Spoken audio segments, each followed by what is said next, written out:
Hi, welcome to the lecture on adaptation of animals. Now, from the skeletal muscle, we will turn on other kind of muscles and how they are working. So let's focus first on the heart and then later on the circulation. And this is a link between the muscle physiology all the way till the respiration that we're going to on next week. So let's have first a short review on what is the basic idea of the heart. So it's a pump. So there are 4 chambers in mammalian heart, 2 on the right hand side, 2 on the left hand side, and between these chambers and between the tubes there is always a valve. And the idea is that okay, you get the blood from the lungs on the left atrium, and from the left atrium it will go there on the left ventricle. And between them you can see that there is a valve. So when this left ventricle is full, then this valve can be closed. And this left ventricle, it's very thick muscle. It's produce a lot of power to push the blood on the systemic aorta, and from there you can get the blood everywhere in your blood in your body. And of course then it will come back with this large venous, so this vena cava, and then on the right atrium, and then from the right atrium to the right ventricle will push it on the pulmonary arteries to get it for the lungs to add the oxygen there and remove the carbon dioxide. Okay, but this is something that you already should know. And how it works, it's regulated with a quite small area there on the right right atrium, so sinoatrial node. We have the spontaneous rhythm.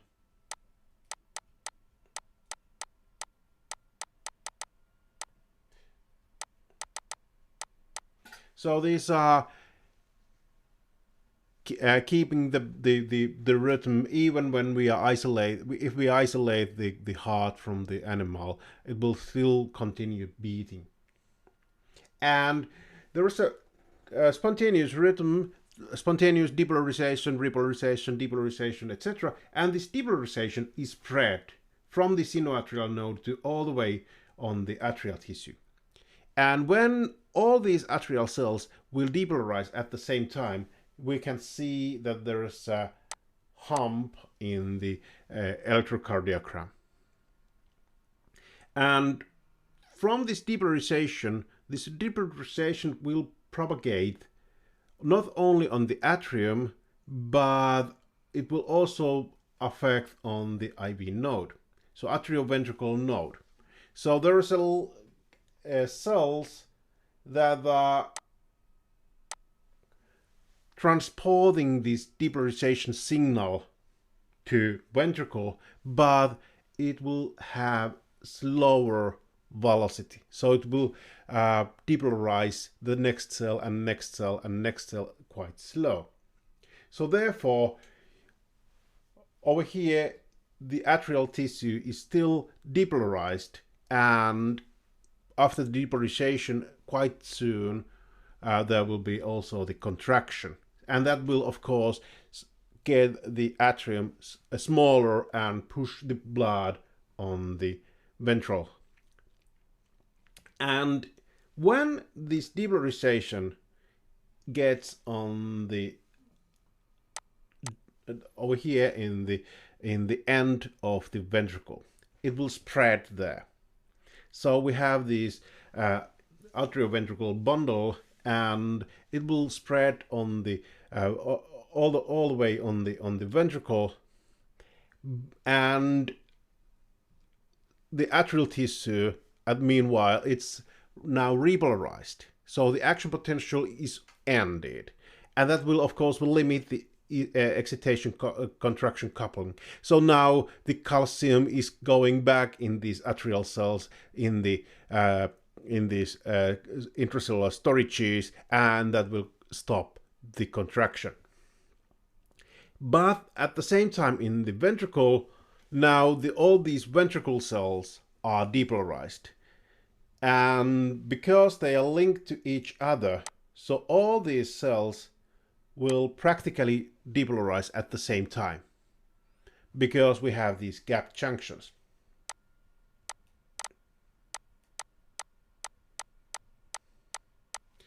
And therefore, when we have 1 centimeter or even more the thickness of this left ventricle, we have plenty of cells, millions and millions of cells that are depolarizing at the same time, and therefore we have this large peak in the electrocardiogram.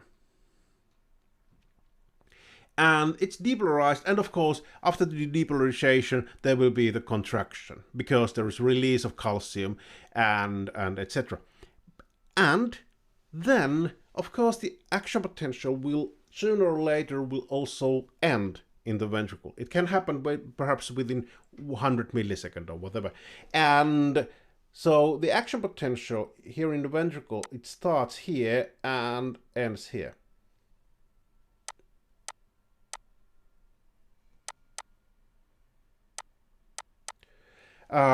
And that will of course end the contraction, because then when the resting membrane it reaches the resting membrane potential, there will be again no more calcium influx, there will be no calcium release. Now the calcium is put back in the sarcoplasmic reticulum, etc. And the idea is that it's actually a pump. That's the only purpose for having a heart. So the blood flow can be analyzed with a very simple pump model. So before ventricle is contracted, we have this contraction in the atrium.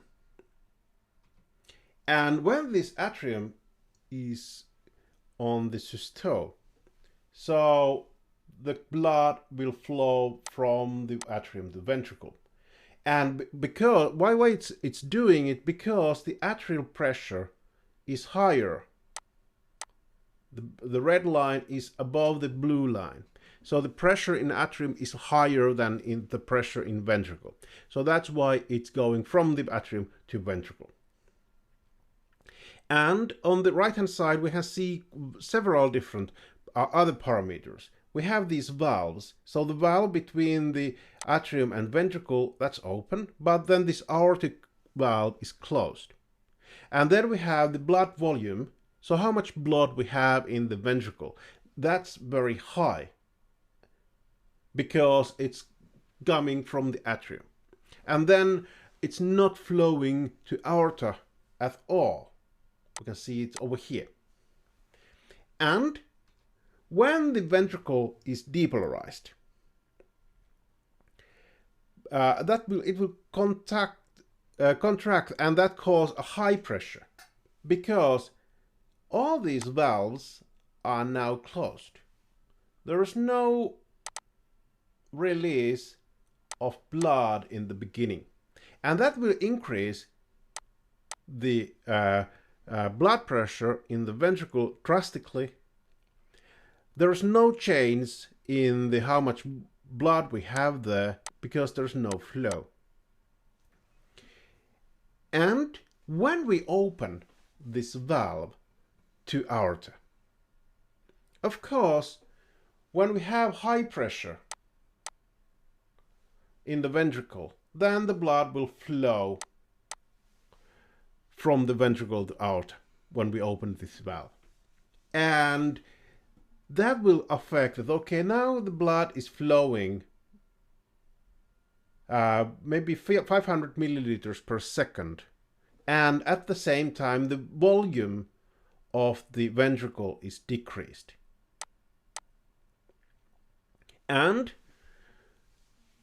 at the same time, this red line indicates the pressure in the aorta.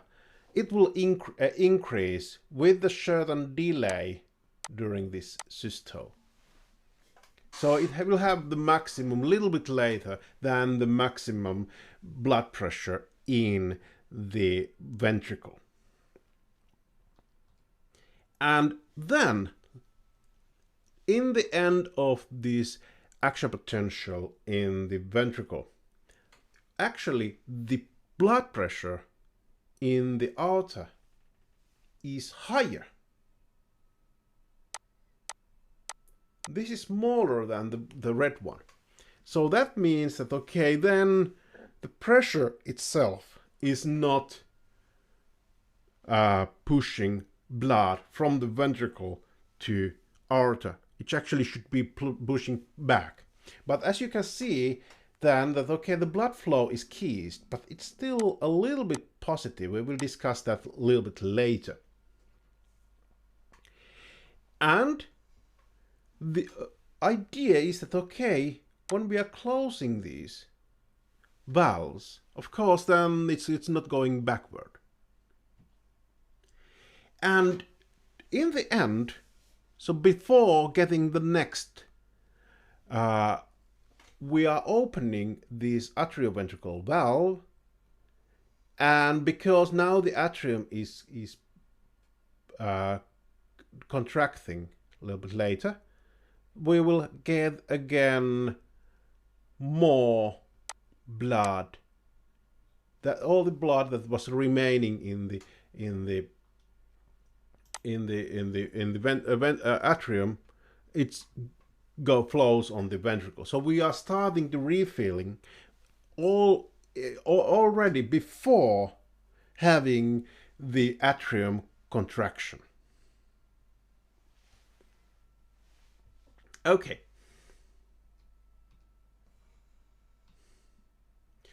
And how we can have this pump working? Of course, we need oxygen. Of course, we need for that, we need also some nutrients. So we need, it can't work at all. And the simplest way is to have a spongy myocardium, where we have individual cells quite much separated from each other. And therefore, you can have the blood flow between these cells. But if you if your heart is pushing this to the lungs or chills or whatever, then it will, on the last one, this is the last organ before coming on the chills, so that's why there's less oxygen available, and it's definitely going to be quite ineffective also on the contraction. But then, in athletic fish, they have two layers. So there's a compact layer and this spongy myocardium. And on this compact layer, you are gluing these cells together. So then you have more power in your heart. But it's very difficult to have with the diffusion enough oxygen for these tissues. So that's why you have a circulation. So there are gills. From the gills, you get some blood in blood vessels to give the enough oxygen, enough nutrients on this compact layer of the heart.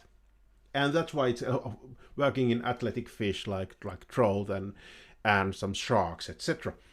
And quite often also on terrestrial ectotherms. But then, the most effective way is to have only the compact myocardium. So that's why in, for example, humans and other mammals and birds, we also only have the lungs, and then we have the coronary arteries. So that's why we can have as much oxygen as possible to support our muscle cells in the heart. But if we have any problems with these coronary arteries, we are dead. Okay, this is a spontaneous. So we have the rhythm because we have those spontaneous cells, but that's not the only solution. So in our system, we have the sinoatrial node that is having the spontaneous rhythm, and it's regulated with sympathetic and parasympathetic nervous system. So adrenaline, so acetylcholine, and depends on which of these is dominant, then you have slower or faster rhythm. But in invertebrates, neurogenic heart is quite common, like crabs and spiders, etc. So it's in quite many different animals. And for example, in the lobster, we have the 9 neurons in the cardiac ganglion, and these neurons are then regulating the heart directly. So there is no spontaneous cells at all. And that means, of course, that if your neurons are not working, then your circulation is ceased. Thank you.